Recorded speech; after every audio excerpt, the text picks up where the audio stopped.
Assalamualaikum anak-anak hebat. Pada pertemuan kali ini kita memasuki pembahasan baru mengenai rendah hati. Rendah hati artinya sikap dan perbuatan tidak sombong dan lemah lembut kepada sesama manusia, juga tidak merendahkan orang lain. Rendah hati disebut juga dengan tawadu. Orang yang memiliki sifat rendah hati, meskipun seseorang tersebut memiliki kelebihan kaya, pintar, dan masih banyak lagi, akan tetapi ia tidak sombong atau tidak merasa dirinya yang paling mampu, yang paling bisa. Orang yang memiliki sikap rendah hati pun, ia akan mau bergaul dengan semua orang, serta tidak sombong. Namun, maksud bergaul dengan semua orang di sini adalah dia mampu bergaul dengan siapapun selama hal itu baik tanpa membeda-bedakan. Sifat rendah hati berbeda dengan rendah diri.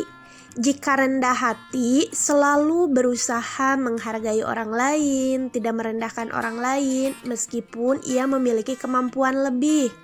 Sedangkan jika rendah diri, dia selalu merasa dirinya tidak mampu.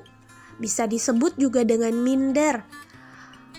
Rendah diri ini harus dihindari karena orang yang memiliki sifat rendah diri tidak akan maju dalam hal apapun karena ia tidak berani, tidak mau menunjukkan kemampuannya ketika dibutuhkan. Sehingga rendah diri akan selalu merasa dirinya tidak bisa, akan selalu merasa dirinya tidak mampu. Bahkan orang yang rendah diri ini biasanya tidak akan memiliki banyak teman. Rendah diri ini bisa disebut juga tidak memiliki rasa percaya diri karena merasa mempunyai kekurangan. Kita boleh merendah tapi hanya di hadapan Allah, bukan berarti kita tidak percaya akan kemampuan yang kita miliki. Rasulullah pun merupakan contoh pemimpin yang memiliki sifat rendah hati. Dalam kehidupan, Rasulullah tidak hidup bermewah-mewahan, padahal Rasulullah mampu karena Rasulullah merupakan seorang pemimpin. Rasul mampu untuk melakukannya. Namun Rasulullah tidak pernah memiliki sifat sombong. Sifat rendah hati dapat memunculkan sikap terpuji sebagai berikut. Yang pertama, jika bergaul dengan teman, kita akan lebih mudah, akan lebih dekat. Karena orang yang rendah hati ini biasanya lebih disenangi sebab ia tidak memiliki sifat sombong dan selalu menghargai temannya. Kemudian, teman tidak akan tersinggung perasaannya karena kita selalu menghargai perasaan teman dengan menjaga tutur kata dan perilaku kita serta berlaku lemah lembut. Kemudian, selalu menghargai pendapat orang lain. Yang selanjutnya, selalu menghormati kepada setiap orang.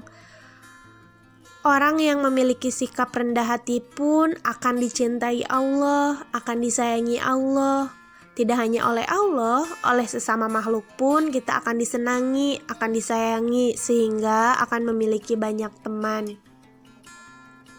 Bagaimana cara menanamkan kebiasaan sikap rendah hati dalam kehidupan sehari-hari? Yang pertama, kita mengingat Allah. Hanya mengingat Allah yang berhak memiliki sifat sombong. Kita yang sebagai makhluknya manusia biasa yang tidak memiliki kekuatan apapun tidak boleh memiliki sifat sombong. Kemudian menanamkan pada diri kita bahwa semua sama di mata Allah, yang membedakan hanya ketakwaannya, bagaimana kita mengikuti apa yang Allah perintahkan. Yang ketiga, kita harus selalu mengingat bahwa orang yang sombong itu akan menjadi temannya iblis di neraka. Tentunya anak-anak dan kita semua tidak mau menjadi pengikut dan temannya iblis kan? Yang keempat, seorang yang memiliki sikap rendah hati akan memiliki banyak teman dan disenangi oleh semua temannya. Tugasnya, Bu Hilda meminta tolong anak-anak mencatat poin-poin pentingnya saja dari materi yang telah disampaikan ataupun dari bacaan yang telah anak-anak baca pada buku Aqidah Akhlak halaman 35-38. Dicatat poin pentingnya saja ya. Terima kasih. Wassalamualaikum.